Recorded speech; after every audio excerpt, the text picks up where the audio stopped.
এই জন্য বাংলাদেশে ৭৩টা দলের একটা দল আমি পেয়েছি, যেই দল করলেই হয় না, ওই দলে প্রতি সপ্তাহে 2 দিন করে অন্তত পারিবারিক বৈঠক করা লাগে কোরআন আর হাদিস। আপনারা জানেন বাংলাদেশ জামাত ইসলামী, ইসলামী ছাত্র শিবির, ইসলামী ছাত্রী সংস্থা, বাংলাদেশে এই 3টা দল আমি পেয়েছি যারা জোর করে কোনো কিছু চেয়ে নেয় না, দিলে আরো কান্নাকাটি করে। বাংলাদেশে আর কেউ এটা দেখাতে পারেনি আজ পর্যন্ত, আমার মনে হয় পারবে কিনা তাও জানি না। উনি যদি জোর করে চেয়ে নেয় যে আমারে দেওয়া লাগবে, ওনারে ভোট দেবেন না। দলীয় ভাবে যদি জামাত ইসলামী থেকে জোর করে চাপিয়ে দেওয়া হয়, আমি ওয়াদা দিচ্ছি আপনাদেরকে, ওইটা দিলে ওনার কাছ থেকে দুর্নীতি পাবেন না। যারা জোর করে দায়িত্ব চেয়ে নেয় তাদের উপর আল্লাহর রহমত থাকে না। সামনের সময় হক এবং বাতিলের কোনটা সত্য কোনটা মিথ্যা ইব্রাহিম নবী খোঁজ করে অনুসন্ধান করে পেয়েছিলেন, আর আমাদের চোখে আঙ্গুল দিয়ে আমরা অনেকে দেখিয়ে দিচ্ছে। সুতরাং সত্যকে সত্য জানার পর দ্বিধাহীন চিত্তে প্রশ্ন ছাড়া পেছনের টান বাদ দিয়ে সব কিছু ছেড়ে দিলে যারা মেনে নিতে পারে তারা হচ্ছে ইব্রাহিমের সন্তান। আর যারা সত্যকে সত্য জানার পরও মানতে চায় না দুনিয়ার কোন স্বার্থ পেয়ে, ওরা ইব্রাহিমের সন্তান না নমরুদের সন্তান। আমরা নমরুদের সন্তান হতে চাই, সন্তান হব কার? আরো জোরে বলেন। আমি 7টা কিরাতের ভেতরে 2 কিরাত তেলাওয়াত করেছিলাম, ইব্রাহিম ইব্রাহাম। এই তেলাওয়াত কিন্তু কিরাতের ভেতরে কিছু শিক্ষা ছিল। আস্তে তো বড় মানুষটা ডিস্টার্ব করে ফেলছে, এই এটা দেওয়া যাবে ভাই, এটা সব আপনারা বসেন, আপনারা বসেন।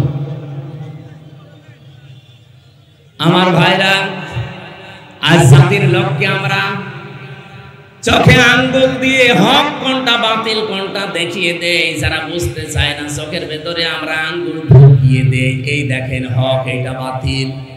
এরপরও দেখি মানুষ শুধু আমাদেরই দোষ দেয়।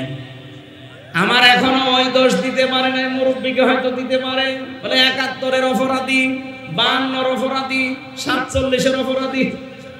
আরে ভাই শুধু ৭১, ৫২, ৪৭ তোলেন কেন? আপনি ২৪-এর কথা বলতে পারেন না? বলেন। দেশ এখন আর ৭১, ৫২, ৪৭-এ চলবে না, এখন দেশ চলবে ২৪-এর চেতনা অনুযায়ী। আপনারা রাজি আছেন না? আর রাজি আছেন ২৪-এর চেতনায়? দেখি লিল্লাহে তাকবীর।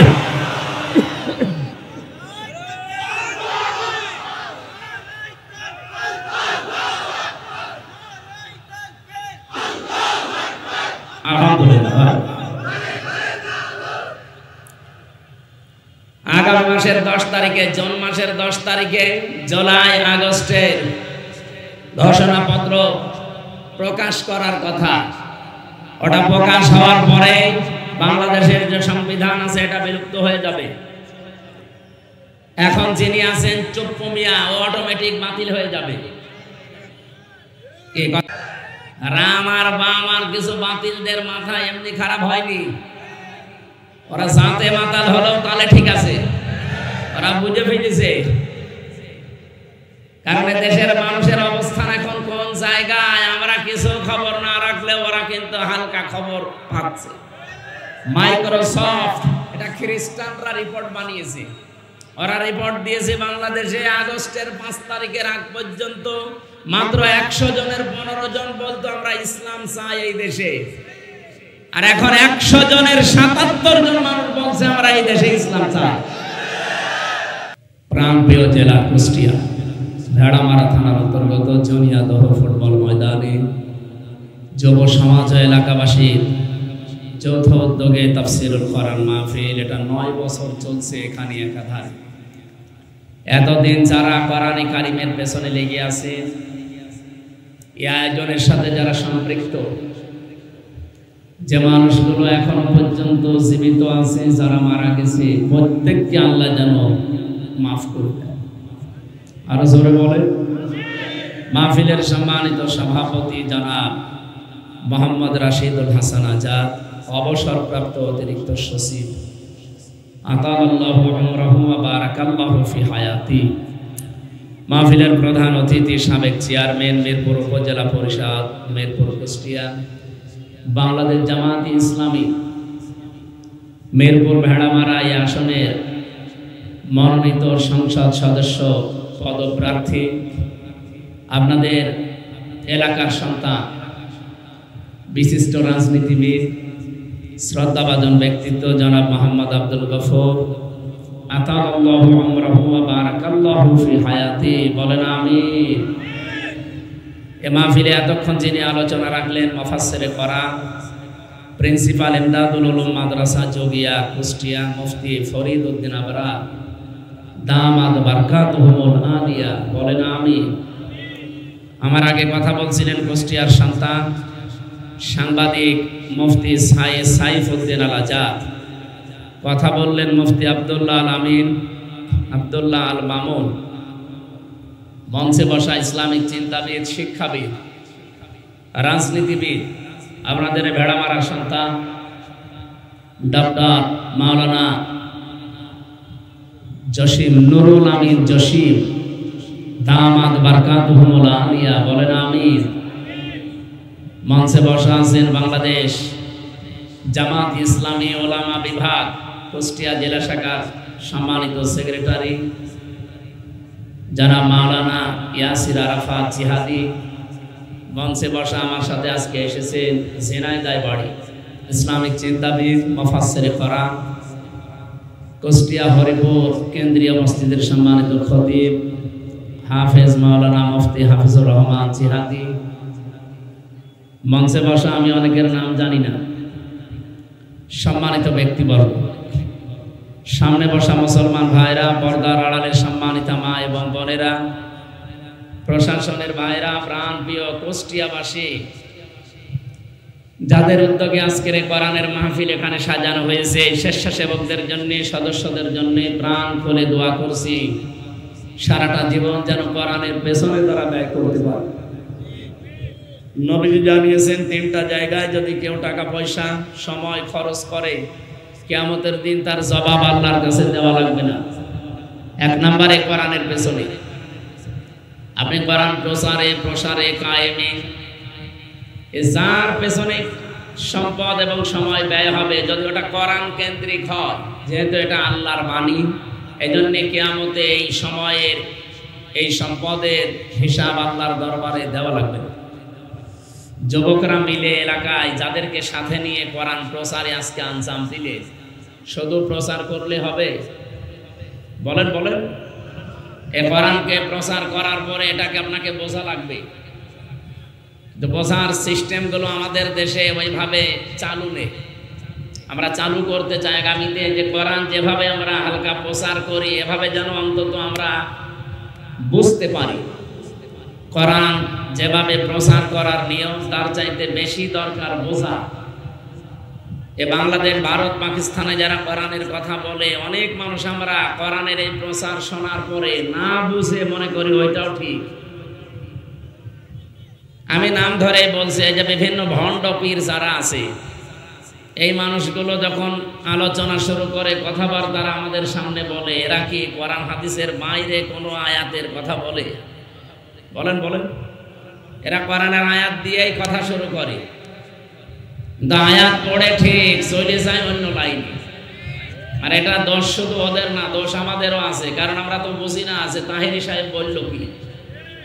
যদি বুঝতাম যে তাহেরি সাহেব জিকিরের নাম নিয়ে আল্লাহর নাম বাদ দিয়ে দিয়েছে, যেখানে আর 11 দিন পরে একটা দিবস আমাদের সামনে আসতেছে, নাম কোরবানি। কি নাম? এ কোরবানি খালি আমাদের উপর আল্লাহ দেয়নি। ঈদুল আজহা এটা শুধুমাত্র আমাদের উপরে না, কোরবানির এই নিয়মটা একেবারে দুনিয়া তৈরি হওয়ার পর থেকে চলে আসতেছে, কিয়ামত পর্যন্ত চলবে। কিন্তু ঈদুল ফিতর যেটা, এটা কিন্তু একেবারে দুনিয়া তৈরি হওয়ার পর থেকে শুরু হয়নি। এটা মাত্র 1500 বছর আগে শুরু হয়েছে, যখন কোরআন নাজিল হয় তখন। রমজানুল মুবারক যখন এই পৃথিবীতে ঘোষণা হয়েছে, তখন এই রমজানের যে ঈদ আমরা বিশ্বনবী হিজরত করার পরে ঘোষণা দিয়েছিলেন, তার ভেতরে এইটা একটা। তার মানে ঈদুল ফিতরের বয়স খুব বেশি না, মাত্র 1500 বছর। আর কোরবানির বয়স কোটি কোটি বছর। আল্লাহ রাব্বুল আলামিন বলেন, ওয়ালি কুল্লি উম্মাতিন জাআলনা মানসাকান অবশ্যই আমি প্রত্যেক জাতির জন্য কুরবানির নিয়ম এটা বানিয়ে দিয়েছিলাম। এখানে মাংসাক শব্দের অর্থ তিনটা। নুসুকের প্রথম অর্থ হচ্ছে জবাই করা।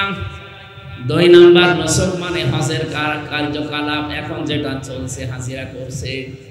3 নাম্বারে নুসুক মানে ইবাদত বন্দেগী, যেটা কষ্ট পায়। এই তিনটার সমন্বয়ের নাম মানসাকুন বা নুসুক। তাহলে নুসুকের প্রথম অর্থ যদি আপনি জবাই করা ধরেন, এ পর্যন্ত শেষ করে না দিয়ে আপনি কি বলতে চান আল্লাহ? যে জবাই করো তোমরা প্রত্যেক জাতির জন্য, আমি এটা দিয়েছিলাম বিধান। লিয়াযকুরু ইসমাল্লাহি আলা মা রাযাকাহুম মিন বাহিমাতিল আনআম। বলেন আল্লাহু আকবার।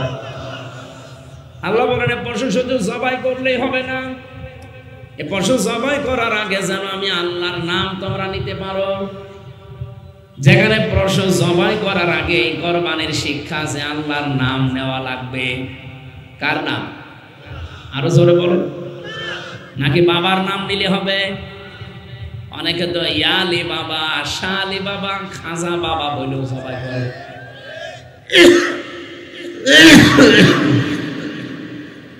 ভেড়া মারায় কয়েক জায়গায় হয় আমি জানি স্যার, ভেড়া মারা হয় না? কত রকমের উল্টা পাল্টা মাজার বানিয়ে সেখানে আল্লাহর নাম বাদ দিয়ে অন্যের নামে জবাই হয়। কুরবানির প্রথম শিক্ষা এটা, যা করবেন কার নামে? আরো জোরে বলেন। যা করা লাগবে আল্লাহর নামে। এইটা বাদ দিয়েছিল যারা, দেখেন তাদেরকে আল্লাহ এত নিচে নামিয়েছে, এখন মুখ খুলিয়ে বলবে যে আমি অমুক, তাও বলতে পারে। আপনি আল্লাহর নাম বাদ দিয়ে অন্য কাউকে ওখানে রিপ্লেস করবেন, এত পোষাবে, দুর্গন্ধ সৃষ্টি হবে। এই জন্য আগামী থেকে যারা আসবেন, আল্লাহ বাদে অন্য কাউকে যেন সামনে নিয়ে আসার চেষ্টা করবেন না। আপনি কিছু বোঝেন তো নাকি আন্দাজে ঠিক বেঠিক বলছেন? বোঝেন কিছু? সুতরাং আমরা সামনে নিয়ে আসতে চাই কার নাম? কালিমাতুল্লাহি হিয়াল উলিয়া, আল্লাহু আজিজুল হাকিম। সব চাইতে উপরে থাকবে কার নাম বলেন তো? আমরা আর কাউকে উপরে রাখতে চাই না, সে বাবা হোক আর স্বামী হোক। অনেকে দেখি না, যে আসে সে উপরে তুলে ফেলে। কেন? ওখানে আল্লাহু আকবার লিখে দিতে পারেন না? লিয়াযকুরু ইসমাল্লাহ, যেন তারা, এই লাম এখানে জের দেওয়া আছে, যেন তারা আল্লাহর নাম উচ্চারণ করতে পারে। আলা মা রাযাকাহুম, তাদেরকে যে রিজিক গুলো দিয়েছি, মিন বাহিমাতিল আনআম, এই চতুষ্পদ জন্তু জানোয়ার এগুলো জবাই করার সময়, যেহেতু যে সমস্ত ভণ্ড দরবারগুলোতে আল্লাহর নাম বাদ দিয়ে অন্যের নাম উচ্চারণ হয়, কুরবানির শিক্ষা তারা আজও নিতে পারে। বলেন বলেন। আমার ভাইরা, আমি যে শিক্ষাটা এখান থেকে আমি নিজে পেয়েছি, আজকে থেকে কঠিন ভাবে সিদ্ধান্ত নেওয়া লাগবে, জীবনে যতদিন বেঁচে আছি আল্লাহ পাক ছাড়া কাউকে আমি উপরে নিয়ে যাব। আরো জোরে বলেন। যেহেতু কুরবানি এসেছে আমাদের সামনে, বেশি দিন আর নেই, 11 দিন বাকি আছে। মাত্র 11 দিনের ভেতরে আমাদের সিদ্ধান্ত পুরোপুরি নিতে হবে। এবার যদি সিদ্ধান্ত ভুল করেন, আমার মনে হয় আবার কতদিন পরে কুরবানি আসতেও পারে, নাও আসতে পারে। কারণ আপনার জীবনে হয়তো আপনি আর পাবেন না। কুরবানির শিক্ষা আল্লাহর নাম উচ্চারণ, সেখানে দেখি আমার তাহেরি সাহেব আল্লাহর নামের পাশাপাশি উনি জিকির করেন ইয়ালি বাবা, শালি বাবা, আল্লাহ বাবা, গোলাপ শাহ বাবা। গোলাপ শাহ কি এই জেলায় আছে? পাশে আছে। হ্যাঁ, সুলাইমান শাহ। আপনি বলেন আল্লাহ বাদে অন্য কারো নামে জিকির করা জায়েজ আছে? অথচ ওনারা ওই জিকির গুলো যখন করে, কত মানুষ দেখি তাদের সাথে তাল দেয়। এই জন্য দেয় কারণে জাতি কোরআন বোঝে না। কোরআন হয়তো পড়তে পারেন আপনি, কিন্তু বুঝতেন না। এই জন্য পড়ার পাশাপাশি আপনাকে বোঝা লাগবে। তাহলে কেউ এই কুষ্টিয়া জেলায় এসে ধোঁকা দিয়ে আমাদেরকে আর বোকা বানাতে পারবে না। 3 নম্বরে শুধু বুঝলেই হবে না, যতটুকু বুঝলেন ওইটা আপনি প্রচার করবেন, যতটুকু বুঝেছেন ওইটা আপনি মানবেন। এটা 3 নাম্বার শর্ত। আমার মাঝে মাঝে মনে হয় এই 3 নাম্বারটা যদি আমরা সবাই মিলে আমল করতে পারতাম, যে আমি যতটুকু কোরআন পড়ি ততটুকু বুঝি, আর এতটুকু আমি প্রচার করব, এতটুকু আমি মেনে চলবো, এই দেশে কোরআনের অনুষ্ঠানের জন্য কোনোদিন অনুমতি নেওয়া লাগতো না। লাগে না এতদিন? এক কথা বলে না কেন? আর লাগবে কোনোদিন? হ্যাঁ, কারণ জাতি এখন কোরআনে কারিম নিজে মানে এবং প্রচার করার দায়িত্ব অলরেডি নিয়েছে। এটা শুধু আমির হামজার দায়িত্ব না। বাল্লিগু আন্নি ওয়ালাউ আয়া, বাল্লিগ না বাল্লিগু, বহু বছর এটা নবীজি বলেন তোমরা সবাই মিলে প্রচার করো। যদি একটা আয়াত তোমার জানা থাকে, তাহলে দল মত নির্বিশেষে আজ আমরা যারা নবীর উম্মত দাবি করি, বলেন তো এই হাদিসটা যদি আমরা মেনে চলতে পারতাম, এই 15 বছরে আলেমের কাছ থেকে কেউ মাইক কেড়ে নেওয়ার সাহস পেত না। আমার স্পষ্ট মনে আছে 19 সালে, এটা ঘুরিয়ে দেন, গলা ভেঙে যাচ্ছে, ঘুরিয়ে দেন, ঠিক আছে। বেড়ামারা আঁক সেন্টারে এসেছিলাম, অনুষ্ঠানটা কমপ্লিট, আমি উঠবো, সেই সময় আল্লাহর বান্দারা উঠতে দিল না। কোথায় আছেন আপনারা আজ? আপনি তো আমির হামজাকে মানা করেন না, আপনি মানা করেছিলেন আল্লাহকে। কারণ আল্লাহর ওই কথাগুলো আমি শুধু অ্যাডভার্টাইজ করতাম। কথা বলেন ঠিক কিনা? কোরআনের প্রচারে যারা বিভিন্ন নাম দিয়ে বাধা দেন, আপনি তো হামজাকে বাধা দেন না, আপনি তো জামাত ইসলামকে বাধা দেন না, আপনি তো শিবিরকে বাধা দেন না, আপনি সরাসরি বাধা দেন আল্লাহ, নিজে আল্লাহকে। কারণ এই কথাগুলো আল্লাহরই প্রচার করার দরকার। আল্লাহর কথা উনি আমাদেরকে প্রতিনিধি করে পাঠিয়ে প্রচার করাচ্ছেন। কারণ খলিফা শব্দের ব্যাখ্যায় আমি পড়েছি, খলিফা কাকে বলে আমরা অনেকেই জানি না। খলিফা মনে করে যে কাপড় চোপড় সেলাই করে ওইটাও খলিফা, চুল কেটে দেয় খলিফা, ভিক্ষা করে খায় খলিফা, এমনকি বিভিন্ন আস্তালায়, গাছতলায়, বাঁশতলায় যারা বসে আছে তাদের কাছে কিছুদিন থাকলে খলিফা, এর নাম খলিফা। খলিফা মানে স্থলাভিষিক্ত। আমি যেই কাজ করতাম আমি যেতে পারি না, আমি জসিম ভাইকে পাঠিয়েছে যে কাজটা করে আসো, এর নাম খলিফা। ওনাকে যদি কেউ অপমান করে, অপমান আমার গায়ে লাগবে। এই কথা বলেন না কেন? কোরআন প্রচার করার দায়িত্ব আল্লাহর নিজের। যেহেতু আল্লাহর এটা সাজে না, তার শানের খেলাফ, এজন্য আল্লাহ আমাদেরকে পাঠিয়েছেন। ইন্নী জাইলুন ফিল আরদি খলিফা, আমি জমিনে খলিফা পাঠালাম, যাও। আপনি চিন্তা করেছেন কোনদিন এই আয়াতটা নিয়ে? ইন্নী, অবশ্যই আমি, জাইলুন ফিল আরদি, আল্লাহ কিন্তু এখানে জাইলুন ফিল খানকা বলেন নাই যে আমি খানকায় খলিফা পাঠাবো। ইন্নী জাইলুন ফিল মাদারিসি খলিফা, মাদ্রাসায় খলিফা পাঠাবো। ইন্নী জাইলুন ফিল মাসাজিদি খলিফা, মসজিদে খলিফা পাঠাবো, আল্লাহ বলেন নাই। আল্লাহ বলেন ইন্নী জাইলুন ফিল আরদি খলিফা, আমি জমিনে খলিফা পাঠাবো। কোন জায়গায়? আরো জোরে আরেকবার বলেন, আরেকবার বলেন। ও বাংলার মানুষের আজ 54 বছর দেশটা স্বাধীন হয়ে গেল। আল্লাহর বান্দা আমরা যারা খলিফা দাবি করি নিজেদেরকে, আমরা জমিনে নেই। কেউ মাদ্রাসায়, কেউ মসজিদে, কেউ মক্তবে, কেউ খানকায়। জমিন ফাঁকা পেয়েছে জালেমরা, 180 মাইল বেগে চালাচ্ছে। এবার আর চালাতে দেবেন? হ্যাঁ, যেহেতু জমিন ফাঁকা পেয়েছিল, যা মনে তাই তাই করতো। এবার জমিন ফাঁকা নেই। এবার আমার মনে হয় নবীর নবীর উম্মতেরা, আল্লাহর যারা খলিফা, তারা এখন জমিনে আছে। আর এবার আমরা জমিনে থাকতে চাই না খানকায় দৌড় দেব? মাদ্রাসায়, মসজিদে, মক্তবে, কোথায়? জমিনে থাকা লাগবে। আল্লাহ আমাদেরকে জমিনেই পাঠিয়েছেন। যেটা আল্লাহ পাকের শানের খেলাফ, এটা ঘরে ঘরে এসে কোরআনের কথা প্রচার করা, এটা আল্লাহর মানায় না।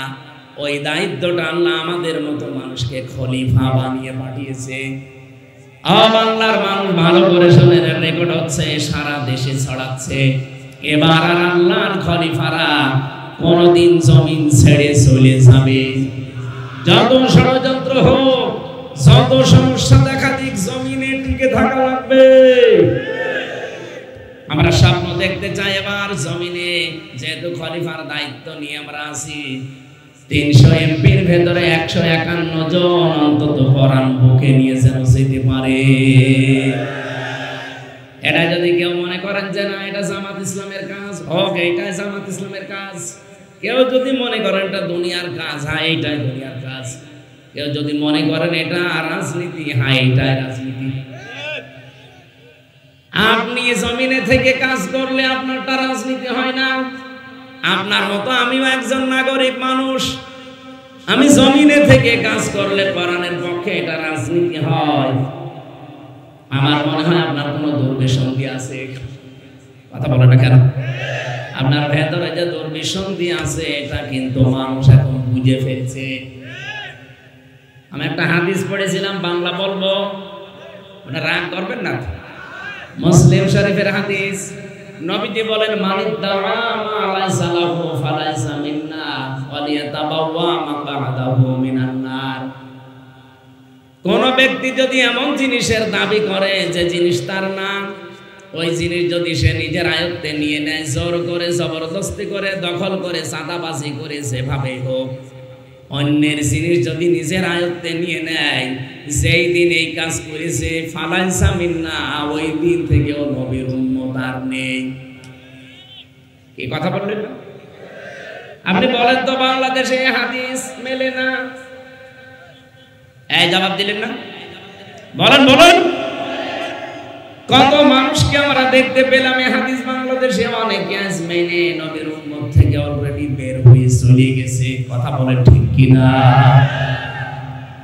দ্বিতীয় নম্বরটা আরো কঠিন, ওয়ালিয়াতাবাওয়া মাকআদাহু মিনান নার, সে যেন জাহান্নামে নিজের একটা স্থান তৈরি করে নিল। বলেন নাউযুবিল্লাহ। আমাদের জীবন যেন এরকম। আমরা এখন থেকে কোরআন বুঝতে চাই, এই কারণে কেউ যেন কোরআনের নাম নিয়ে এসে আমাদের ধোঁকা দিতে না পারে। বহু মানুষ এভাবে সারা দেশে ধোঁকা দিচ্ছে, মনে হয় যে কোরআন থেকেই বলছে, অথচ কোনো কোরআনের কথা না। 4 নম্বরে কোরআনে কারিমকে দাঁড় করানোর জন্য চেষ্টা করা লাগবে। আল্লাহ এই 4টা শর্ত মেনে কোরআনে কারিমের সাথে যারা সম্পৃক্ত আছেন কবুল করেন, বলেন আমিন। সূরা মারিয়াম 98টা আয়াত আছে, মাত্র একটা আয়াত পড়েছি, 41 নম্বর আয়াত। আল্লাহ রাব্বুল আলামিন যেহেতু কোরবানির সামনে, প্রথম কোরবানি আদম নবীর সন্তান থেকে সিস্টেম চালু হয়েছিল, আর আমরা যে পশু জবাই করে খাই এই সিস্টেম চালু হয়েছিল আমাদের জাতির পিতা ইব্রাহিম আলাইহিস সালাম থেকে। সেই কথাটা আল্লাহ আমাদেরকে কিছু নিয়ম নীতি শিখিয়েছেন আয়াতের মাধ্যমে।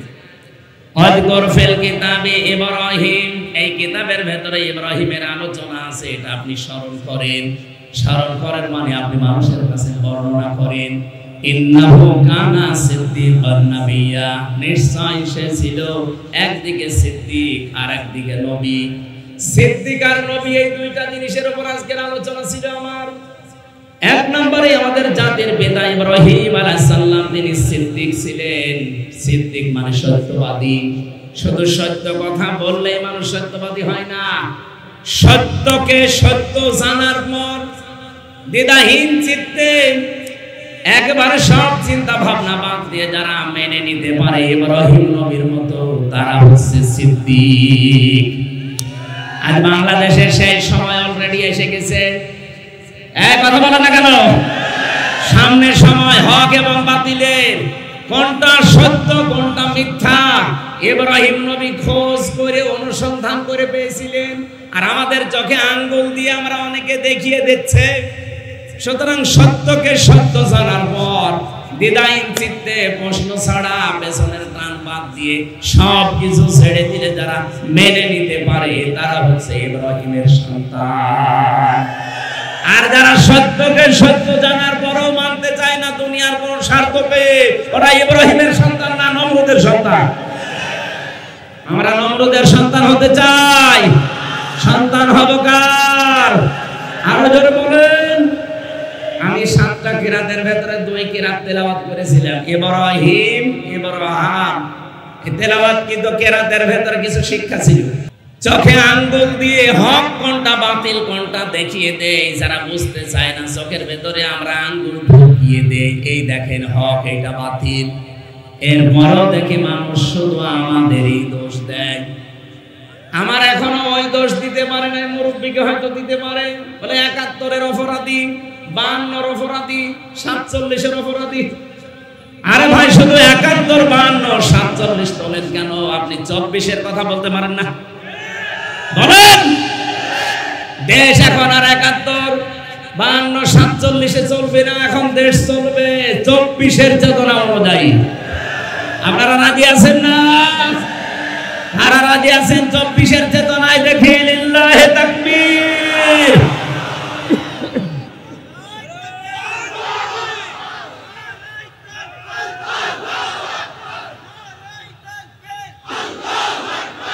আলহামদুলিল্লাহ।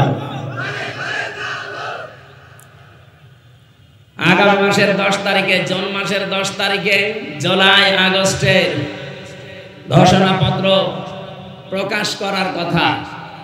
ওটা প্রকাশ হওয়ার পরে বাংলাদেশের যে সংবিধান আছে এটা বিলুপ্ত হয়ে যাবে। এখন যিনি আছেন চুপ্পু মিয়া, ও অটোমেটিক বাতিল হয়ে যাবে।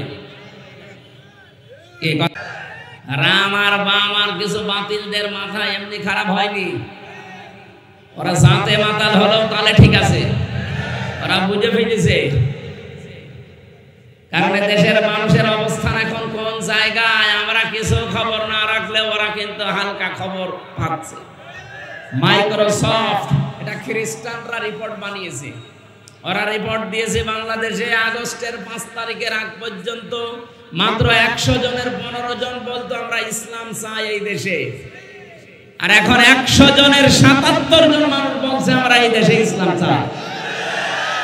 মাথা এমনি খারাপ হয়েছে। আমি বাইরের দেশগুলোতে কিছুদিন আগে সফর করেছিলাম, মালয়েশিয়া, সিঙ্গাপুর, থাইল্যান্ড, এরপরে ইন্দোনেশিয়া, বাহরাইন, যতগুলো দেশ ঘুরলাম। ওই সমস্ত দেশে যে আমি আগে যাই বিশ্ববিদ্যালয়ে, নাম করা ভার্সিটি যেগুলো আছে আগে ওগুলো ঘুরে আসি, দেখি ওখানে কোনো তথ্য পাওয়া যায় কিনা।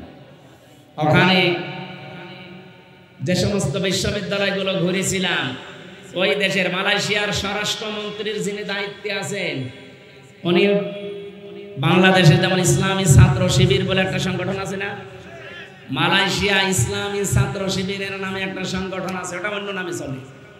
ওই দেশে ইসলামী ছাত্র শিবিরের কেন্দ্রীয় সেক্রেটারি জেনারেল হচ্ছে এখন মালয়েশিয়ার স্বরাষ্ট্রমন্ত্রী। ওই দেশের যিনি এখন দায়িত্বে আছেন ডক্টর আনোয়ার ইব্রাহিম হাফিজাহুল্লাহ, ওনার সাথে একটা সাক্ষাতের ব্যবস্থা ছিল, কিন্তু আমার ফ্লাইটের কারণে আমি আর পারি না। আমি যতগুলো দেশের বড় বড় মানুষের সাথে মিশেছি, কথা বলেছি, তারা এ কথা জানাতে চায় যদি ইসলামের হাতে এই দেশ বাংলাদেশ সামনে আসে তারা চালাতে পারবে তো, কি কি করবে, এই কথাগুলো আপনারা বলেন। তার মানে বিশ্বে শুধু বাংলাদেশ না, ২৫৭টা দেশ আছে, মুসলিম অমুসলিম মিলে সবাই এখন অনেকের ভেতরে বিশ্বাস ১৫ থেকে যখন ৭৭% চলে গেছে, এই দেশের সামনে কোরআন বিজয়ীকে বাধা দিয়ে আটকিয়ে রাখতে পারবে না। নয়তো এমনিতেই জিজ্ঞাসা করে যে কোরআন যদি সামনে আসে কিভাবে চালাবেন, এমনি বলে, এতদিন তো বললো না। এর আগে তো বহুবার গিয়েছি, কই কোনদিন তো জিজ্ঞাসা করে নাই।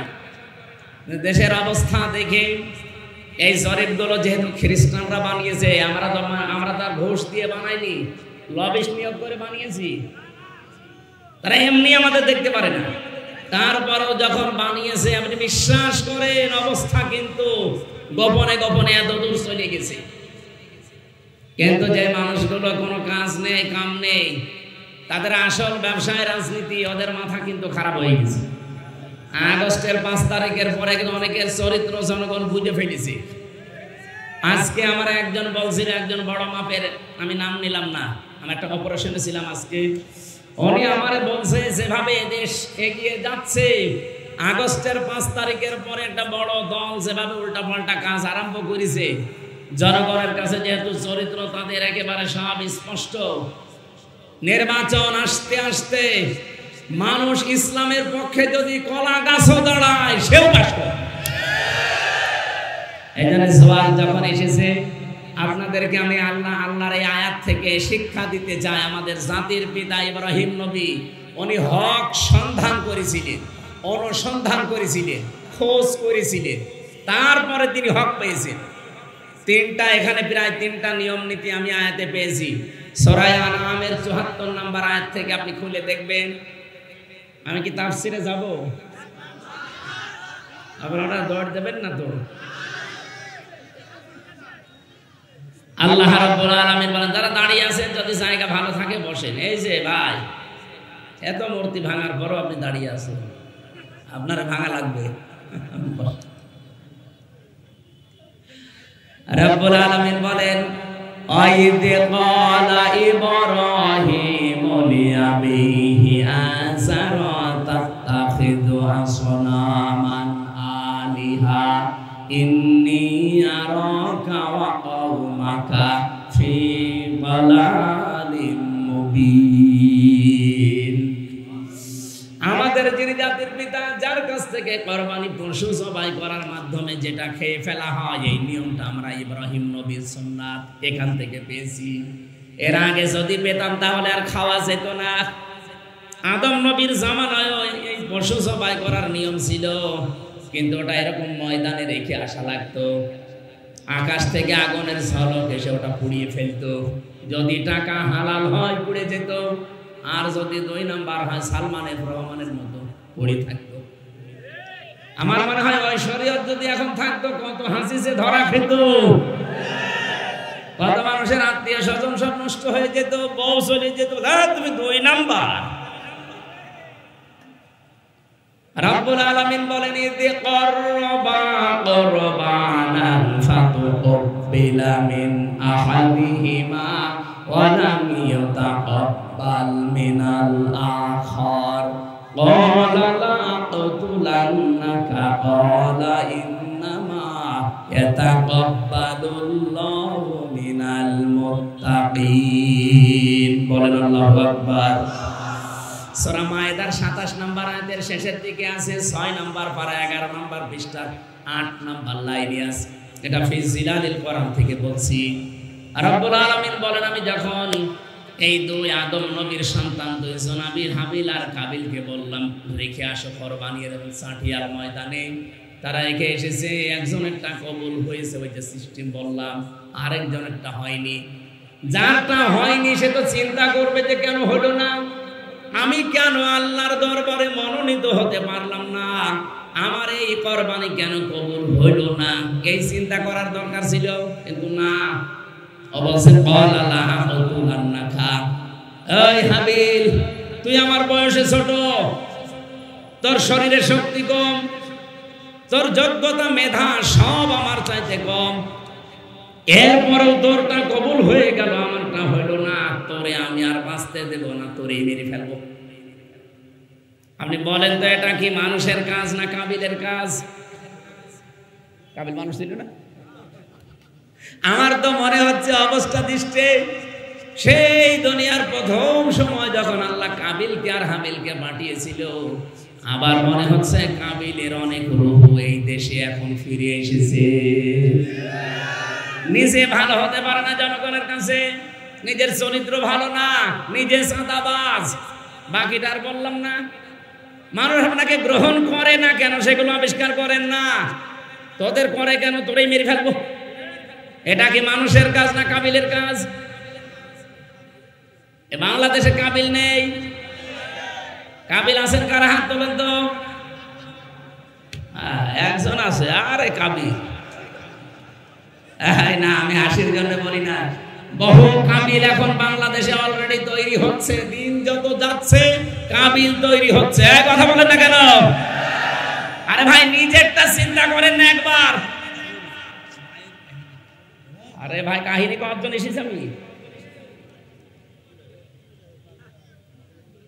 আপনি তাফসীর মাহফিল লিখেছেন, তাফসীর আকারে কথা বলছে, আমি একটু বাইরে যাইনি।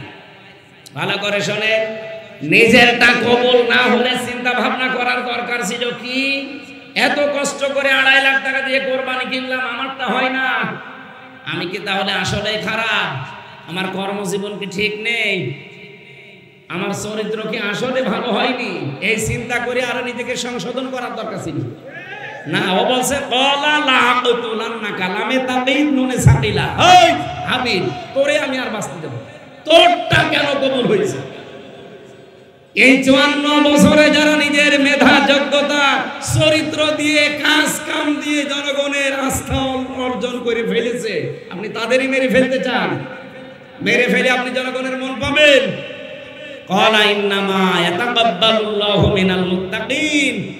হাবিল ওই দিন বলেছিল, ভাই আপনি আমার চাইতে বয়সে বড়, আপনার শক্তি বেশি, আপনি আমার আগে দুনিয়ায় এসেছেন, কিন্তু কান খাড়া করে শোনেন, ইন্নামা, ইন্নার পরে মা যোগ হলে বাংলা অর্থ আসে একমাত্র, কেবলমাত্র, শুধুমাত্র, হবেই হবে, এটাই, এরকম 33টা অর্থ আছে। হাবিল বলতে চেয়েছিল, হে ভাই আমি গ্যারান্টি দিতে পারি শুধুমাত্র, কেবলমাত্র, একমাত্র আল্লাহ মুত্তাকিদের জিনিসপত্র গ্রহণ করে থাকে। এই জন্য তিনি কব্বালা দেননি, ইয়াতাকাব্বালু দিয়েছেন। এটা মোজারে, বর্তমান ভবিষ্যৎ, প্রেজেন্ট ফিউচার। হাবিল বলতে চেয়েছিল, ভাই আপনাকে শুধু না, কিয়ামত পর্যন্ত যারা দুনিয়ায় আসবে সবাইকে আমি আজকে জানিয়ে দিলাম, আল্লাহ শুধু মুত্তাকিদের ইবাদত বন্দেগী কুরবানি গ্রহণ করছে এবং ভবিষ্যতে করবে। এজন্য আগামীর কুরবানি যদি কবুল করাতে হয়, জোর জবরদস্তি করা, দখলবাজি করা, সাদাবাজি করা বন্ধ করা লাগবে। চরিত্র ভালো করেন, নিজেকে সংশোধন করেন, 2.5 লাখ টাকা লাগবে না, 2.5 টাকার কোরবানি হলেও কবুল হয়ে যাবে ইনশাআল্লাহ। এটা যেহেতু ওই শরীয়ত ছিল আদম নবীর সন্তান থেকে আমাদের নবীর আগ পর্যন্ত, কিন্তু আমাদের নবী না, ইব্রাহিম নবীর আগ পর্যন্ত, ইব্রাহিম নবী থেকে শুরু করে আরেকটা শরীয়ত আমরা পেয়েছি, যেটা এই যে পশু জবাই করে আর আগুনে পুড়িয়ে ফেলা লাগে না, এটা আমরা খেয়ে ফেলতে পারি। রব্বুল আলামিন বলেন, তোমাদের এই জাতির পিতা তিনি সিদ্দিক এবং নবী হয়েছিলেন কি করে জানো? তার বাবা ইব্রাহিমকে ডাক দিয়ে বললেন, হে আমার শ্রদ্ধাভাজন পিতা, আসো আতাত্তাখিযু আসনামান আলিহা। হারফে ইস্তেফহাম, প্রশ্নবোধক চিহ্ন, এটা ইন্টারোগেটিভ সেন্টেন্স। তিনি ডাক দিয়ে বললেন, বাবা আপনি কি এই মূর্তিগুলোর প্রণাম করেন, পূজা করেন, এদের কাছে মাথা নত করেন? ইন্নী আরাকা ওয়া কওমাকা ফি দালালিন মুবিন, আমি দেখতে পাচ্ছি অবশ্যই আপনি এবং আপনার জাতি সবাই বিভ্রান্তির ভেতরে, স্পষ্ট গোমরাহির ভেতরে আছেন। কারণ যার সামনে মাথা নত করলেন ও তো নিজেও কিছু করতে পারে না।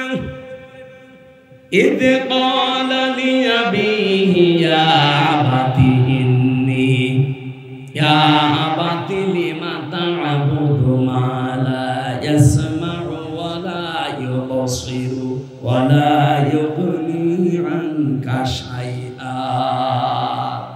এরা কথা বলতে পারে না, দেখতে পারে না, কোনো উপকারও করতে পারে না, কেন আপনি এই কাজ করেন? বাবাকে কথাগুলো বলতে বলতে দলিল দেওয়া লাগবে, এজন্য নিজেও তো কিছু দেখা লাগবে। আল্লাহ পাক বলেন, আমি ইব্রাহিমকে এমন এমন কিছু দেখিয়েছিলাম, ওয়াকাযালিকা নুরি ইব্রাহিমা মালাকুতাস সামাওয়াতি ওয়াল আরদি ওয়া লিয়াকুনা মিনাল মুকিনিন। ওদের ভেতরেই বেড়ে ওঠা একজন মানুষ, ওদের বংশে জন্ম নেওয়া একজন মানুষ, কি এমন হয়ে গেল, কি দেখলেন হঠাৎ করে তিনি তার জীবনধারা পাল্টিয়ে ফেললেন, কথার ধরনও পাল্টিয়ে গেছে। তিনি বললেন, হে আমার বাবা, নড়তে পারে না, কথা বলতে পারে না, দেখতে পারে না, উপকার করতে পারে না, কেন তাদের ইবাদত করেন? হযরত ইব্রাহিম কেন তো শক্ত কথা বলেছিলেন জানেন? আল্লাহ বলেন, আমি ইব্রাহিমকে এমন কিছু দেখিয়েছিলাম আসমান আর জমিনের। কি দেখিয়েছিলাম? মালাকুত। এই শব্দের ব্যাখ্যায় ফি জিলালিল কোরআনে সাইয়্যিদ কুতুব রাহমাতুল্লাহ আলাইহি অনেকগুলো অর্থ দিয়েছেন। আল্লাহ পাকের নবী ইব্রাহিম এই শক্ত কথা তার বাবাকে বলার পেছনে কারণ ছিল, এমন এমন নিদর্শন আল্লাহ তাকে দেখিয়েছেন, আসমান জমিনের পরিচালনার ব্যবস্থা এবং রাজত্বে, আল্লাহর যে রাজত্ব চলছে আসমান আর জমিনে, এই ক্ষমতা হযরত ইব্রাহিম নিজের চোখে অবলম্বন করেছিলেন। ওয়ালিয়াকুনা মিনাল মুকিনিন, তিনি দৃঢ় বিশ্বাসীদের অন্তর্ভুক্ত হয়ে গেলেন। এতটুকু পর্যন্ত তিনি দৃঢ় বিশ্বাস করতে পারেন না, একটা একটা করে তিনি অনুসন্ধান করছিলেন। এখানে তিনটার কথা বললাম না, ফালাম্মা জান্না আলাইহিল লাইলু রা কাওকাবা ক্বালা হাযা রাব্বি। তিনি সন্ধ্যাবেলায় দেখলেন আকাশে তারকা মিটমিট করে জ্বলছে, বললেন এটা আমার রব হবে। ওটা যখন অস্তমিত হয়ে গেল তিনি বললেন ক্বালা লা ক্বালা ফালাম্মা ফালা ক্বালা লা উহিব্বুল আফিলিন। যেটা অস্তমিত হয়ে যায়, সামনে থেকে যেটা সরে যায়, যেটা অদৃশ্য হয়ে যায়, যেটার কোনো অস্তিত্ব নেই, আসে চলে যায় না, এমন জিনিস আমি ভালোবাসি না। এরপরে তিনি চাঁদ দেখলেন, একই কথা বললেন। সূর্য দেখার পরও তিনি একই কথা বললেন। এবার জাতির লোককে ডাক দিয়ে কড়া ভাষায় জবাব দিয়েছিলেন, ইন্নী ওয়াজ্জাহতু ওয়াজহিয়া লিল্লাযী ফাতারাস সামাওয়াতি ওয়াল আরদা হানিফাও ওয়া মা আনা মিনাল মুশরিকিন। সূরা নামের ৭৯ নম্বর আয়াতে আছে, হযরত ইব্রাহিম বললেন, জাতির লোকেরা, আমি আজকে আমার চেহারা ঘুরিয়ে দিলাম। কার দিকে ঘুরিয়েছি জানেন? আসমান আর জমিনের যিনি উদ্ভাবক। এখানে ফাতারা শব্দটা আছে, তাফসিরে যারা পড়তে পারে, ফাতারুন শব্দের বাংলা অর্থ হচ্ছে নমুনা ছাড়া, মডেল ছাড়া, আকার আকৃতি ছাড়া যিনি বানাতে পারেন তার আরবি নাম হচ্ছে ফাতির। আমার আল্লাহ আসমান বানিয়েছে আর একটা দেখে দেখে, বলেন বলেন, জমিন বানিয়েছে আর একটা দেখে দেখে, কোন রকমের মডেল ছাড়া, নমুনা ছাড়া, কোন আকার আকৃতি ছাড়া আল্লাহ নিজের মন মতো করে প্রথমে আসমান বানিয়েছেন। আমি ওই আল্লাহর দিকে ঘুরলাম, হানিফা, আমি একনিষ্ঠভাবে ঘুরলাম, ওয়া আনা মিনাল মুশরিকিন, আমি মুশরিক না। সুবহানাল্লাহ বলতে পারেন না? যেই বলেছেন আমি মুশরিক না, তোমাদের মতো মূর্তি পূজা, গাছ পূজা, আগুন পূজা, দরগা পূজা, দুর্গা পূজা, এগুলো আমি আর করি না। আমি এমন একজনের ঠিকানা পেয়েছি যার দিকে আমি একনিষ্ঠভাবে ঘুরলাম। ইয়া বাতিনি ক্বাদ জানি মিনাল ইলমি মা লাম ইয়াতিকা ফাত্তাবিউনি আহদিকা সিরাতান সাবিয়্যা। হে বাবা, আমার কাছে জ্ঞান এসেছে যেটা আপনার কাছে আসে নাই। আপনি আমার অনুসরণ করেন, আপনাকে আমি সরল এবং সঠিক পথ দেখাবো। ইব্রাহিম নবী এখন দেশে নেই, আছে? বলেন বলেন। ইব্রাহিমের সন্তান আছি আমরা, বুকে হাত দিয়ে আমরা গ্যারান্টি দিতে পারি আমরা ইব্রাহিমের সন্তান। ঠিক ওই মন নিয়েই বলছি, কুষ্টিয়াবাসী, আমাদের কাছে এমন জ্ঞান আছে যে জ্ঞান আপনাদের কাছে নেই।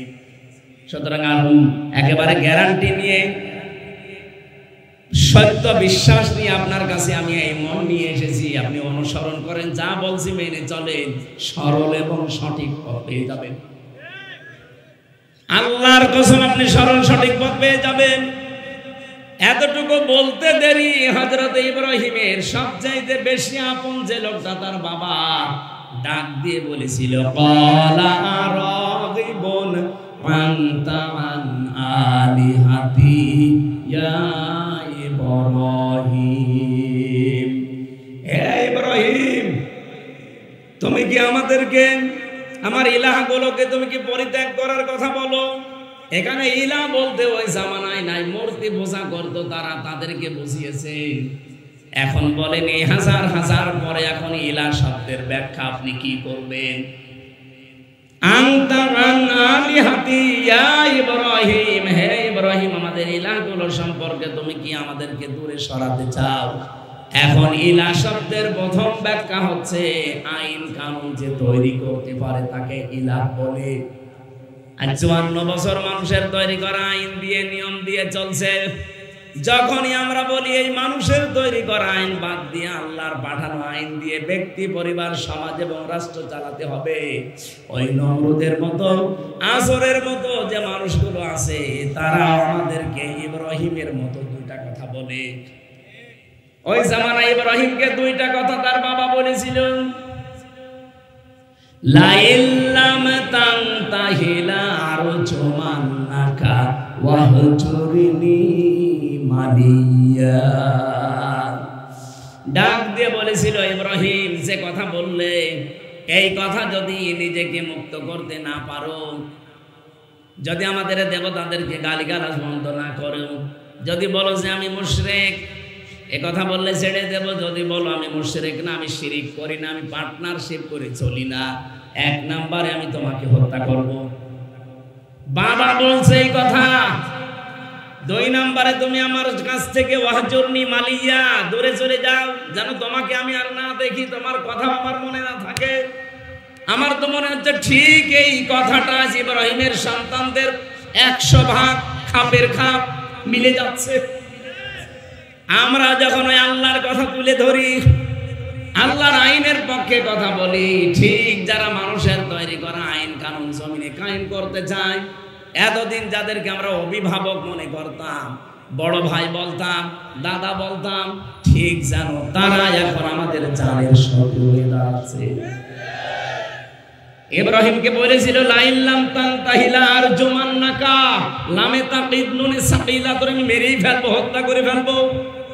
আজ বিভিন্ন জায়গায় আওয়াজ তুলছে না, বলেন ওয়াহজুরনি মালিয়া, অথবা আমার কাছ থেকে দূরে চলে যাও।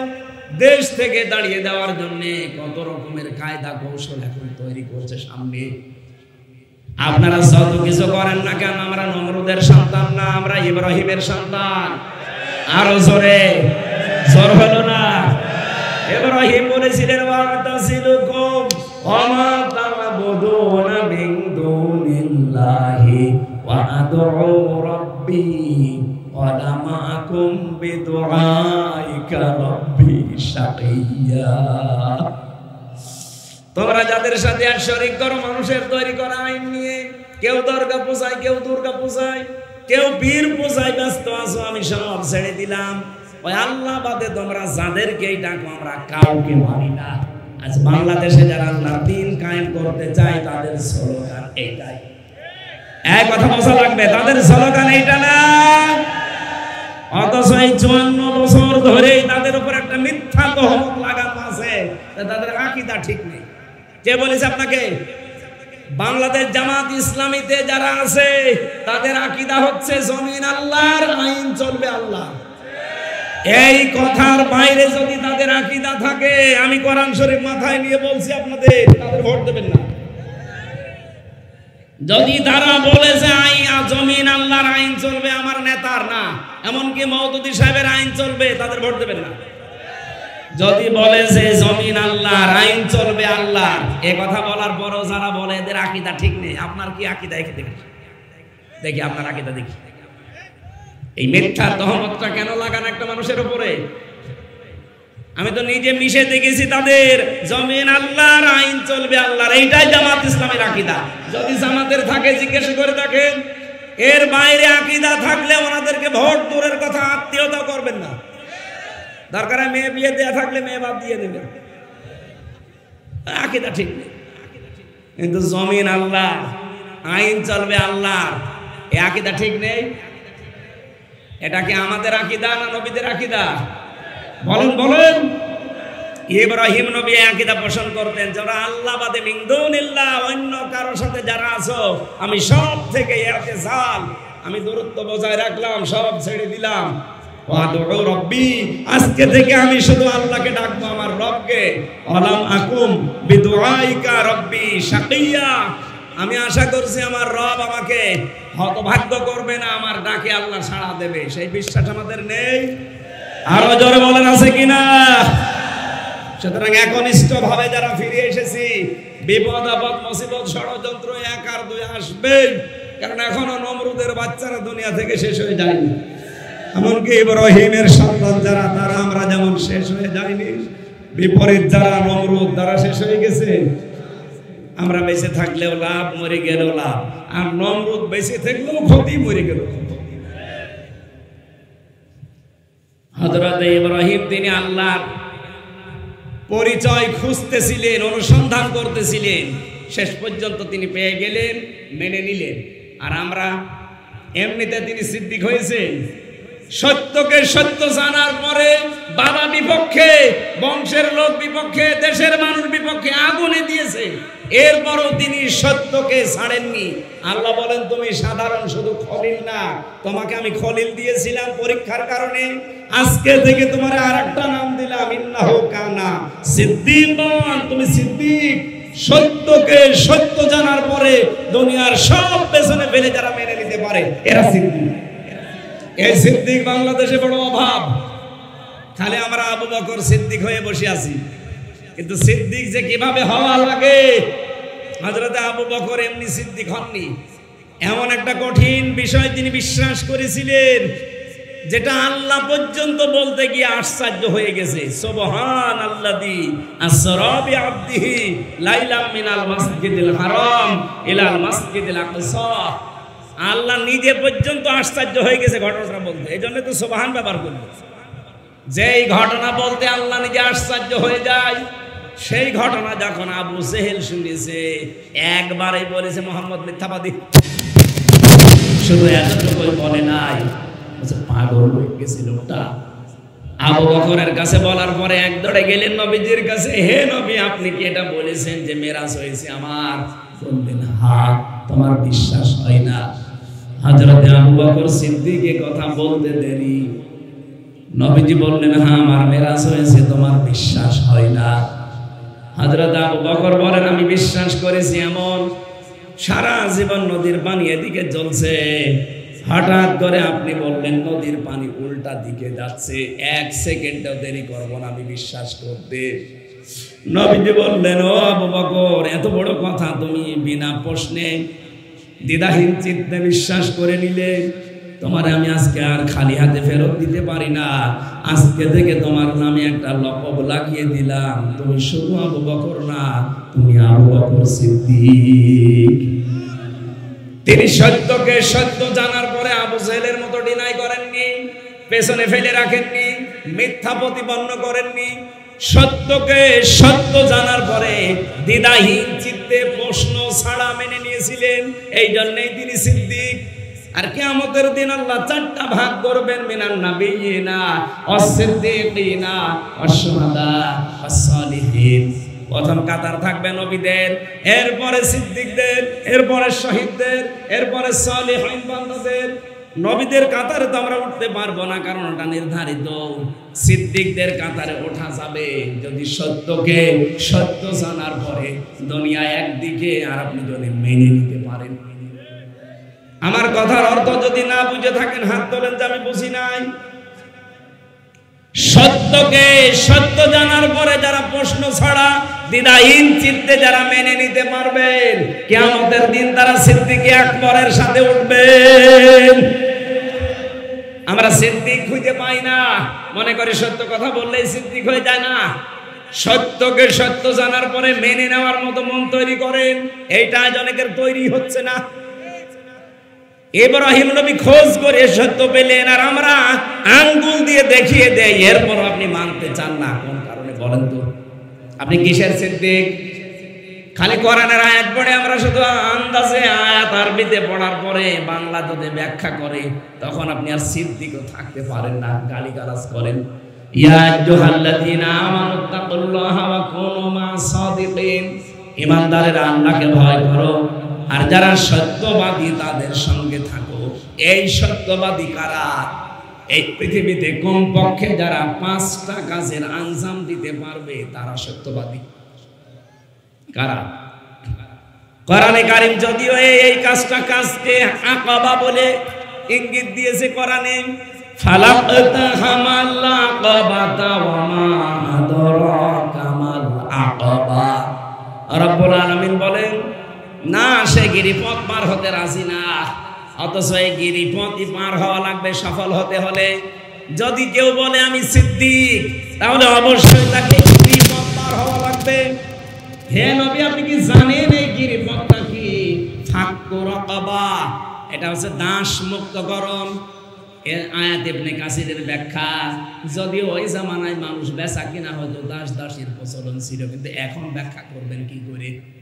এখন ব্যাখ্যা করতে হলে ফাক্কু রাকাবার ব্যাখ্যা হচ্ছে মানুষের তৈরি করা আইন, এগুলোর গোলামি যারা করে, যারা আল্লাহর তৈরি করা আইনের পক্ষে নিয়ে আসে, এই মানুষগুলোই হচ্ছে সিদ্দিক।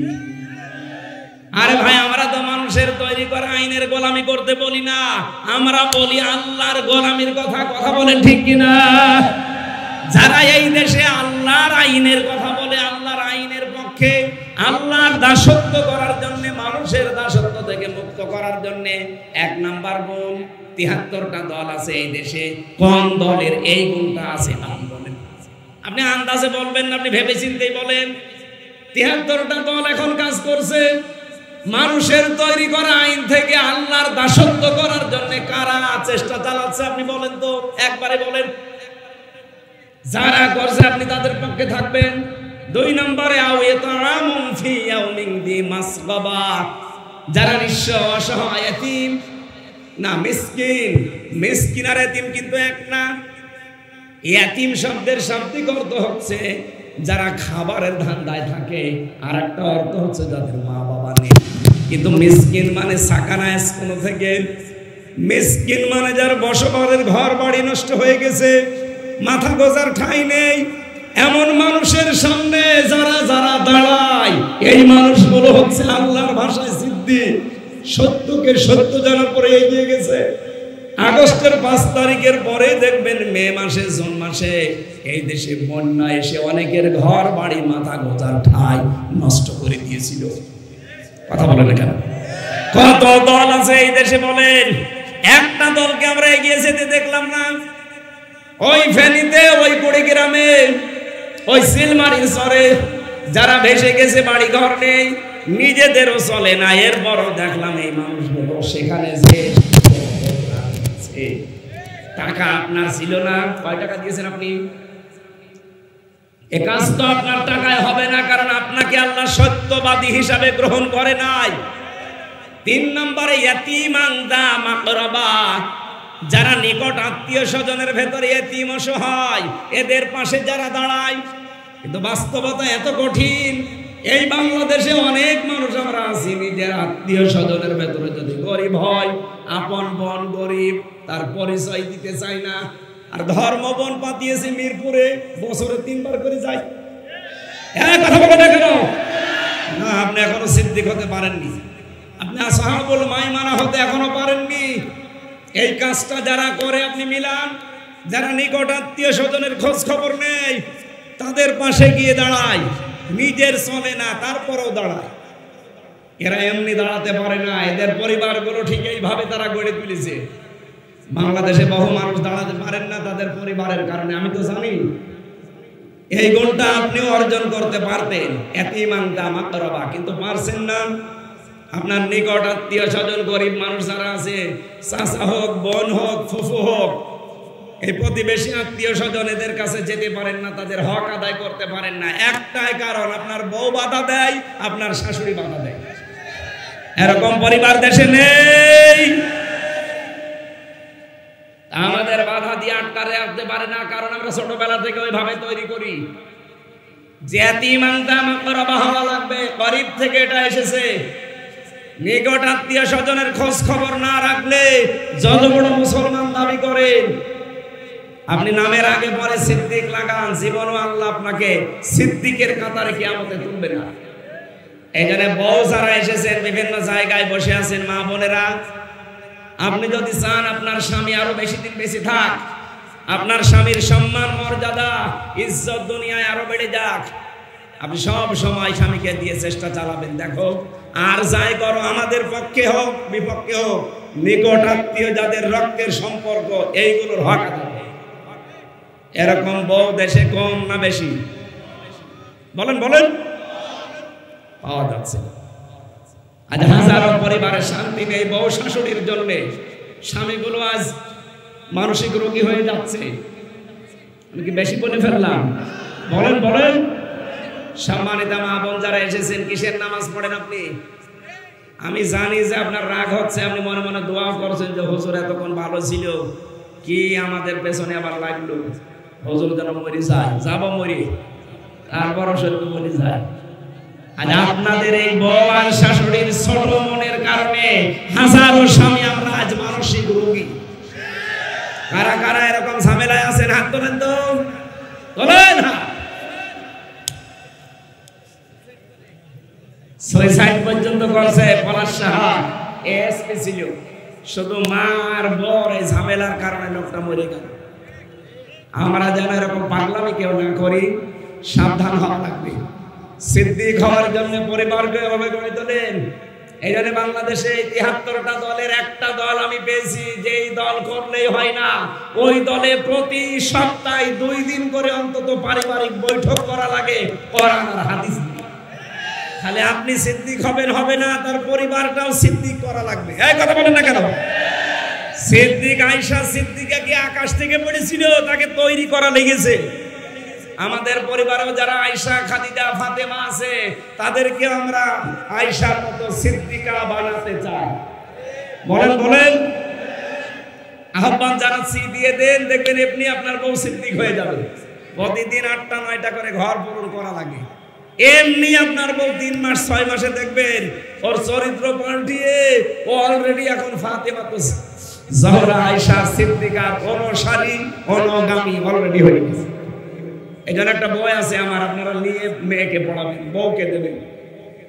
আদর্শ 6 জন আদর্শের জীবন নিয়ে লিখেছি। মেয়েদের কারা কারা আদর্শ, এই গাড়িতে আছে ওইটা,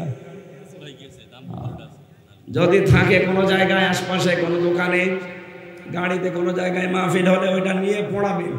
মেয়েদের এই ছোট মনটা যদি বড় হয়ে যায় না, এই ব্রড মাইন্ডের মন হয় ন্যারো মাইন্ডের বাদ দিয়ে, আমাদের পরিবারগুলো হয়ে যাবে এক একটা জান্নাতের মতো। আজ হাজারো পরিবারে সন্তান নিজের মাকে বাবাকে বিনা কারণে আলাদা করে দিচ্ছে, কোনো অভাব নেই, এরপরও আলাদা করে দিচ্ছে, শুধু ওই বর ছোট মনের কারণে। আর ওই বউকে ফসলায় ওর মা ওখান থেকে শাশুড়ি। এরকম ডেঞ্জার শাশুড়ি আছে কার?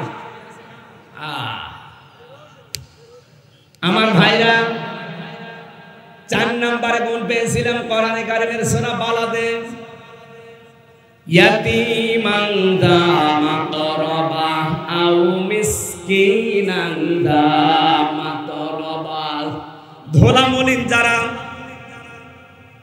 নিঃস্ব যারা, নিজের শরীরের ভেতরে ঘাম ঝরে, যে মানুষগুলো চেহারায় ক্লান্তি শ্রান্তি লেগে থাকে, এই মাতরবা মানে তুরব থেকে এসেছে, ধোলাবালি যাদের শরীরে লেগে থাকে, এদের কাছে যারা এগিয়ে যায়, আমি নিজের চোখে দেখাই যে কোরআন আমার সামনে।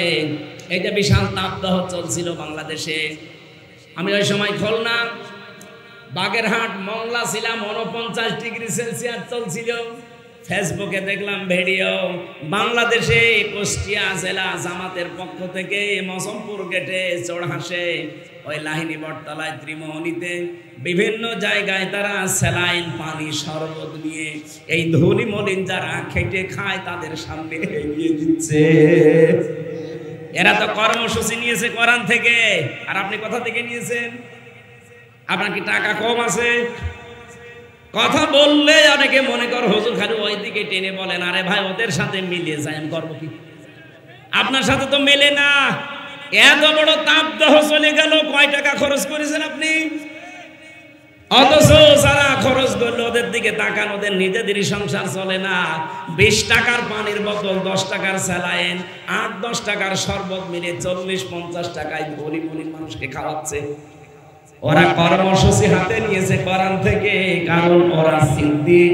কিয়ামতের দিন আবু বকর সিদ্দিকের সাথে, ইব্রাহিম খলিল সিদ্দিকের সাথে তারা উঠবে। জোরে বল সুবহানাল্লাহ।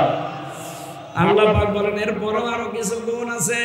সুম্মা কানা মিনাল্লাযীনা আমানু ওয়া তাওয়াসাউ বিস-সাবরি ওয়া তাওয়াসাউ বিল মারহামা ইলা আখিরি আয়াত। এরা ঈমান আনবে, ঈমানের ভেতরে কোনো ভেজাল রাখবে না। ঈমানের ভেজালের নাম হচ্ছে শিরক। ঈমানের ভেজালের নাম কি? আরো জোরে বলেন, বলেন বলেন, ভালো করে বুঝবেন। আমি 3 বার বলেছি, কিন্তু ঈমানের ভেজালের নাম কি? আজ বাংলাদেশে ঈমানের ভেজালে শিরক আছে না নেই? এই যে এখন কাবায় যাচ্ছে মানুষ, সূরা আলে ইমরানের 93, 94, 95 নম্বর আয়াতগুলো একটু মিলাবেন বাড়িতে। আল্লাহ পাক বলেন ফিহি আয়াতুম বায়্যিনাতুম মাকামু ইব্রাহিম ওয়া মান দাখালাহু কানা আমিনা ইলা আখিরি আয়াত। আল্লাহ বলেন আমার এই কাবার এরিয়ার ভেতরে বহু নিদর্শন আছে, তার অন্যতম নিদর্শন মাকাম ইব্রাহিম। আমার এই কাবার চত্বরের ভেতরে যারা প্রবেশ করবে তারা নিরাপত্তা পেয়ে যাবে, এ গ্যারান্টি কার? আরো জোরে বাংলার মুসলমানেরা বলেন তো, বাংলাদেশ কি কাবা শরীফ? জবাব দিলেন না? কুষ্টিয়া কাবা শরীফ। তাহলে আল্লাহ যে দিলেন ওমান দাখলাহু কানা আমিনা, এই ঘরে প্রবেশ করলে সে নিরাপদ, নিরাপত্তার বেষ্টনীতে সে স্থির থাকতে পারবে, কেউ তার ক্ষতি করতে পারবে না এরিয়ার ভেতরে গেলে। আমি নিজে দেখেছি বাইরে কত চিন্তায় হয়, মারামারি কাটাকাটি গালিগালাজ আছে, কিন্তু কাবার এরিয়ার ভেতরে কোনো মারামারি কাটাকাটি নেই। কেন? ওই জায়গাটা নিরাপত্তার বেষ্টনী দেওয়া। হামজা দিয়েছে কে? আরো জোরে কেন দিয়েছে? কারণ ওই এরিয়ার ভেতরে কোনো শিরিক নেই, কাবার এরিয়ার ভেতরে কোনো শিরিক নেই। এ কারণে আল্লাহ বলেন আল্লাযীনা আমানু ওয়া লাম ইয়ালবিসু ঈমানাহুম বিজুলমিন উলাইকা লাহুমুল আমন। সূরা আনআমের ৮২ নম্বর আয়াতের প্রথম অংশে আছে, যারা ঈমান আনার পরে ঈমানের সাথে শিরিক মিশ্রণ করে না, এখানে জুলুম মানে শিরিক, শিরিক মিশ্রণ যারা করে না, উলাইকা লাহুমুল আমন, এই মানুষগুলোই আল্লাহ বলেন এই মানুষগুলোই নিরাপত্তার হকদার।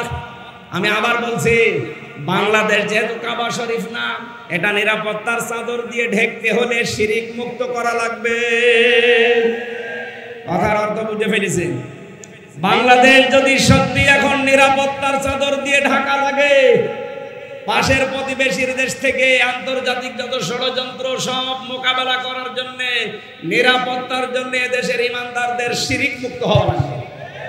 বলেন বলেন, শিরিক কি? আল্লাহ যেটা পারে ওইটা অন্য কেউ পারে, এই বিশ্বাস করার নাম শিরিক। আরে শিরিক যারা করে তারা মুশরিক। কথা বলেন না কেন?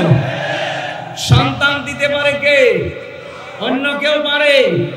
আইন দিতে পারে কে? অন্য কেউ পারে। যারা বলেন যে না আল্লাহর আইন আছে, মানুষের তৈরি করা আইনগুলো আমরা কায়েম করতে চাই, যে দলের লোক আপনি হন, আপনি মুশরিক। আপনার কারণে এত নিরাপত্তাহীন হয়ে যাচ্ছে আমরা। আমরা কোরআনে কারিমের বিধান দিয়ে দেশটা চালিয়ে ঈমানকে শিরিক মুক্ত করার মাধ্যমে কাবার এরিয়ার মতো ৫৬,০০০ বর্গ মাইলকে নিরাপত্তার চাদর দিয়ে বেষ্টন দিতে চাই। আমার কথার অর্থ বোঝা গেছে? উলাইকা লাহুমুল আমন। আল্লাহ বলেন এইভাবে আমি দেখালাম, উলাইকা মনে হচ্ছে তার আঙ্গুল দিয়ে দেখাচ্ছে। এই ৫৬,০০০ বর্গ মাইল যেই দিন শিরিক মুক্ত হবে, আল্লাহ যেটা পারে অন্য কেউ পারে না, এই বিশ্বাস নিয়ে যখন আমরা চলতে পারবো, এই দেশটা কাবার এরিয়ার মতো আপনি দেখবেন এটা নিরাপত্তার চাদর দিয়ে আল্লাহ বেষ্টন করে রেখেছে। যত রকমের ষড়যন্ত্র ৪ দিন চলছিল, এই ষড়যন্ত্র ৪ দিন না ৪০,০০০ বছর ধরেও যদি চলে, আমরা শিরিক মুক্ত ঈমান গঠন করতে পারলে সব মোকাবেলা করবে কে? আল্লাহুম্মা ইন্না নাজআলুকা ফি নুহুরিহিম ওয়া নাউযু বিকা মিন শুরুরিহিম। মুখস্থ করে এটা সব সময় মুখে রাখবে। আল্লাহ ওদের মোকাবেলায় আমরা তো পারলাম না, তোমাকে রাখলাম। পারবেন আল্লাহ? বলেন বলেন। যত ষড়যন্ত্র চালাচ্ছে আমাদের দাদা বাবুরা মিলে, বিভিন্ন মোড়লদেরকে ধরে ধরে, সব ষড়যন্ত্রের মোকাবেলায় আমাদের এই মানে আর কাজ না। কাকে রাখলাম? আরো জোরে। নিজের জায়গা থেকে শিরিক মুক্ত হওয়ার চেষ্টা চালাবো আমরা। আশা করছি অবশ্যই আমার আল্লাহ আমাদেরকে নিরাপত্তার চাদর দিয়ে বেষ্টন করে রাখবেন। এজন্য সিদ্দিক হওয়ার প্রথম শর্ত, সত্যকে সত্য জানার পরে দ্বিধাহীন চিত্তে মেনে নেওয়ার মন মানসিকতা, এরকম যোগ্যতা নিজেকে তৈরি করেন। অথবা সাওবিল হাক্কি, অথবা সাওবিল মারহামা, অথবা সাওবিল সবরি, অথবা সাওবিল মারহামা। তারা সবরের উপদেশ দেবে। পরিস্থিতি যত কঠিন হোক ধৈর্য ধারণ করা লাগবে, এইটাই হচ্ছে একমাত্র ঔষধ। কি কথা বলেন না কেন? ওযিনা লিল্লাযীনা ইউকাতালুনা বিআন্নাহুম যুলিমু। আল্লাহ বলেন অনুমতি দেওয়া হয়েছে যুদ্ধের, জিহাদের যারা জুলুমের শিকার হয়েছিল তাদেরকে। এই আয়াতটা নাযিল হয়েছিল সেই সময়, আমি প্রেক্ষাপট মিলিয়ে দেখেছি, ওই সময় ১৩ বছর নবীজি অত্যাচার জুলুম সহ্য করেছিলেন। একটাই তার অস্ত্র ছিল ধৈর্য। কি ছিল? বলেন বলেন। 13 বছর একাধারে জুলুম অত্যাচার সহ্য করেছেন, কিন্তু ঔষধ ছিল মাত্র একটা, ধৈর্য। ধৈর্যের পরে 13 বছর পার হয়ে তিনি পেলেন উজিনা। আল্লাহ বলেন অনুমতি এবার দিয়ে দিয়েছি। আল্লাযীনা ইউকাতালুনা বিআন্নাহুম যুলিমু, তোমরা এবার লড়াই করো, সংগ্রাম করো, ওদেরকেও মারতে পারো, কারণ তোমরা মাজলুম। উনি তো 13 বছর পরে অনুমতি পেয়েছিলেন। বাংলাদেশে আমরা মুসলমানেরা আজ 15 বছর পরে অনুমতি পেয়ে গেছি। উনি যদি 13 বছর পরে অনুমতি পায়, 15 বছর পরে পাবো না? এই কথা বলে না কেন? এই জন্য আজকে দুপুর বেলা একটা আয়াত পড়ছিলাম, ইকাতিলুনা ফি সাবিলিল্লাহ ফায়াকতুলুনা ওয়া ইউকতালুন। তোমরা লড়াই করবা, সংগ্রাম করবা আল্লাহর রাস্তায়, আগে মারবা এরপরে মরবা। আগে মায়ের খাবা এরপরে মারবা না, আগে মারবা এরপরে মরবা। এখন মার দেওয়ার জন্য যে সিস্টেম দরকার ওগুলো আমরা জানি না, কারণ আমাদের হাতে ওরকম কিছু নেই। ওইগুলো এখন তৈরি করা দরকার। আজ পাকিস্তান একটু দাঁড়িয়েছিল, এরা নম নম করে টের পাচ্ছিল। শেষ পর্যন্ত বাপ ডেকেছে, সৌদি আরব ধরে হয়নি, আমেরিকারে ধরে বলছে বাবা বাঁচান। আমার মনে হচ্ছে এখন ফায়াকতুলুনা ওয়া ইউকতালুন। দেশি বিদেশি যত ষড়যন্ত্র আমাদের বিরুদ্ধে আছে, আমরা তো 13 বছর না 15 বছর পার করে ফেলেছি। আমাদেরকেও আল্লাহ অনুমতি দিয়ে দিয়েছে। এখন আমাদেরকেও শক্তি অর্জন করা লাগবে, মিডিয়া হাতে নেওয়া লাগবে। এই কথা বলছেন। আজ ওদের ছেলে মেয়েরা ডাক্তার হয়, আমাদেরকেও ডাক্তার বানাতে হবে। ওরা ডাক্তার দিয়ে আমাদের মারবে, আমরা ডাক্তার দিয়ে ওদেরকে বাঁচাবো। ফায়াকতুলুনা ওয়া ইউকতালুন। ওরা যেই জিনিস দিয়ে মারে, তোমরা আগে ওখানে মারো, এরপরে মরবা। মরা পরে, আগে মারা লাগবে। ওরা আজ ওদের ছেলে মেয়েদেরকে ইঞ্জিনিয়ার বানায়, রডের বদলে বাঁশ দিয়ে আমাদের মারে। আমরা আমাদের ছেলে মেয়েদেরকে ইঞ্জিনিয়ার বানাবো। ওরা ছেলে মেয়েকে ডিসি বানায়, এসপি বানায়, টিএনও বানায়, ওসি বানায়। আমরাও সামনে ছেলে মেয়েদেরকে ডিসি, এসপি, টিএনও, ওসি বানাবো। বলেন বলেন। ওরা ছেলে মেয়েদেরকে এমপি বানিয়েছে, মন্ত্রী বানিয়েছে, আমরাও ছেলে মেয়েদেরকে সামনে এমপি বানাবো, মন্ত্রী বানাবো। ওরা যা মারে ওইভাবে মারো। ওরা বহু মাছ ধরে দিয়েছে আমাদেরকে এই 54 বছর ধরে ধরে। নবীজি 13 বছর পরে যদি অনুমতি পায়, আমরা 54 বছর বাদ দিলাম, 15 বছর তো গেছে। 15 বছর পরে এখন আমরা অনুমতি পেয়ে গেছি। ইন্নাল্লাহা আলা নাসরিহিম লাকাদির। লাম বাদ দিলে অর্থ করতে পারতো, লাকাদির দিলেন কেন? আল্লাহ বলেন ইন্নাল্লাহা আলা নাসরিহিম লাকাদির। অবশ্যই আমি আল্লাহ এ বিষয়ে তোমাদেরকে সাহায্য করতে সক্ষম। এরপরে আবার অবশ্যই দিয়েছে ইন্নাল্লাহা, তো আছে আলা নাসরিহিম। এই হিম এটা জমির বহু বছর, শুধু এই এদেরকে না, কিয়ামত পর্যন্ত হিম থাকবে। সত্যি যারা অত্যাচারিত হওয়ার পরে অনুমতি পাবে জিহাদের, যুদ্ধের, সংগ্রামের, আন্দোলনের, লড়াইয়ের, এই মানুষগুলোকে আমার আল্লাহ বলেন আমি সাহায্য করব এবং আমি নিজে সক্ষম। আমার তো আয়াত পড়ার পরে মনে হয় 13 বছর পার হয়ে 15 বছর পার করে ফেলেছি। আল্লাহ আমাদেরকেও সাহায্য করতে অক্ষম না সক্ষম? আরো জোরে বলেন, কেন সক্ষম? আল্লাযীনা ইখরিজু মিন দিয়ারিহিম বিগাইরি হাক্কিন ইল্লা আইয়াকুলু রাব্বুনাল্লাহ। আল্লাহ পাক বলেন তাদেরকে এই 13 বছর বাড়ি থেকে বের করে দেওয়া হয়েছে, নিজের ব্যবসা প্রতিষ্ঠান থেকে বের করে দিয়েছে একটাই মাত্র কারণ, তারা বলতো আমাদের রব আল্লাহ। এই 15 বছর যারা জুলুম, অত্যাচার, নির্যাতনের শিকার আমরা, নিজেদের দোষে না। আমি কোনোদিন আপনার মেয়ের দিকে তাকাইনি যে আপনি আমাকে 3 বছর জেলে রাখবেন। এই কথা বলে না কেন? আমার মামলার একেবারে বাদই ছিল যেহেতু হাসিনা, আমি হাসিনাকে বলতে পারবো যে আপনার মেয়ের দিকে আমি কিন্তু তাকাইনি। আর আপনার যে মেয়ে ও মেয়ে তাকানো যায়, হাফিজের মতো 4-5টা চলে না। আর আমি বলেন ওই মেয়ের দিকে তাকে আমি করবো কি? তারপরও বিনা কারণে আপনি আমার 3টা বছর জীবন থেকে কেড়ে নিলেন। একটাই অপরাধ ছিল, আমি কোরআনের কথা বলতাম। বলেন বলেন। এই দেশে যত মানুষ, এই আলেমরা, আমি একা, আমি 76 জনের সাথে ছিলাম। যত মানুষ এইভাবে জেলে পচেছে, কষ্ট পেয়েছে, গুম হয়ে গেছে আয়না ঘরে, একটা অপরাধ ছিল, আমরা বলতাম আল্লাহর কথা। ওরা 13 বছর এই বলতে বলতে সব হারিয়েছিল। পরবর্তীতে উসিনা অনুমতি দেওয়া হয়েছে তাদের। আমাদেরকে আল্লাহ মনে হচ্ছে অনুমতি দিয়ে দিয়েছে, সামনে ইসলামের বিজয় এদেশে আসবে ইনশাআল্লাহ। ইনশাআল্লাহ বলছে, এই কারণে লম্বা দিয়ে দিয়েছেন আল্লাহ। আলা নাসরিহিম, প্রত্যেকটা শব্দ গবেষণামূলক। যে কোনো শব্দ নিয়ে একটু চিন্তা ভাবনা করবেন, দেখবেন একটা নতুন তথ্য পাবেন। আমরা তো কোরআন নিয়ে ভাবি না, ভাবি লালন কয় মন গাছা খেয়েছে, এই কত সূক্ষ্ম সূক্ষ্ম শব্দ এখানে আছে। এই জন্য আমি আবার ওই ব্যাখ্যায় যাচ্ছি, ভাই সিদ্দিক হওয়া লাগবে আমাদের। আরে সিদ্দিক হতে হলে ইব্রাহিমের মতো বাবার পক্ষ থেকে বাধা আসতে পারে, মেরে ফেলার হুমকি দিয়েছে, লারজুমান্নাকা অহজুরনি মালিয়া, এটা আরো কঠিন, তুই আমার সামনে থাকবি না, আমার কাছ থেকে তুই দূরে চলে যাবি। আমাদেরকে অনেকে আজ অভিভাবক সুলভ আচরণ না করে এই ইব্রাহিমের পিতা আজরের মতো আচরণ করছে আমাদের সাথে। আমরা তাদেরকে বাঁচাতে চাই প্রাপ্ত জ্ঞান অনুযায়ী, তারা বাঁচতে চায় না, আরো আমাদেরকে ডুবাতে চায়। 2 নম্বরে জাতির পিতা ইব্রাহিম ছিলেন নাবিয়্যা। কি ছিলেন? নাবী। আমি নবী শব্দের এই কেরাত 2টা পড়েছিলাম, নবী 4 আলিফ টান দিয়ে, ইয়া 1 আলিফ টান দিয়েছি, 7 কেরাতের এটা 1 কেরাত। উনি নবী ছিলেন। কেমন নবী? নবী শব্দের শাব্দিক অর্থ হচ্ছে সংবাদ বাহক। এটা নাবা থেকে এসেছে। নাবা মানে ব্রেকিং নিউজ বলা হয়। নাবা শব্দের অর্থ কি?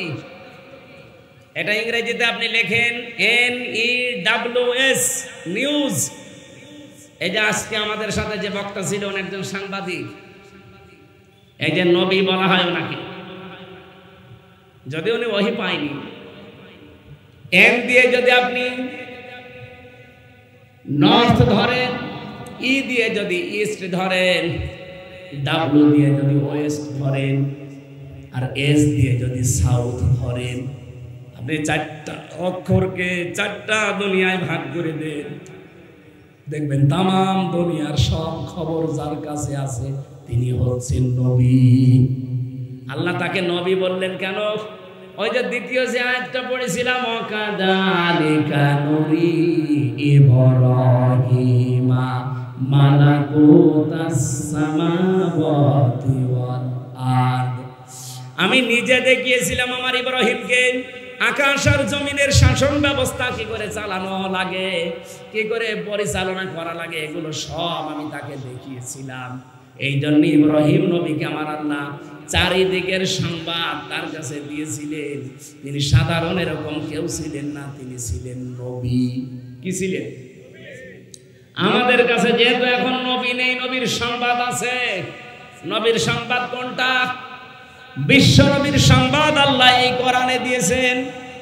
আমি প্রায় 17টা পেয়েছি বিশ্ব নবীকে নিয়ে আমার আল্লাহ কোরআনে কারিমে।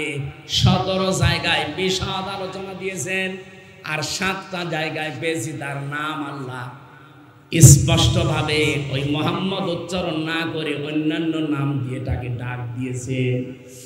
কোরআন শরীফের ভেতরে 7টা নামে ডাক বেশি পেয়েছি আমি। মোহাম্মদ, আহম্মদ, আব্দুল, মুজাম্মিল, মুদ্দাসসির আর তহা, ইয়াসিন। এই 7টা নামে আমার আল্লাহ কোরআনে কারিমে যেখানে ডাক দিয়েছেন দেখবেন এর পরে পরে কোন জায়গায় 3টা, কোন জায়গায় 5টা, কোন জায়গায় 7টা, কোন জায়গায় 11টা, কোন জায়গায় 17টা, এতগুলো ব্যাখ্যা করা আছে প্রত্যেকটি শব্দের পরে।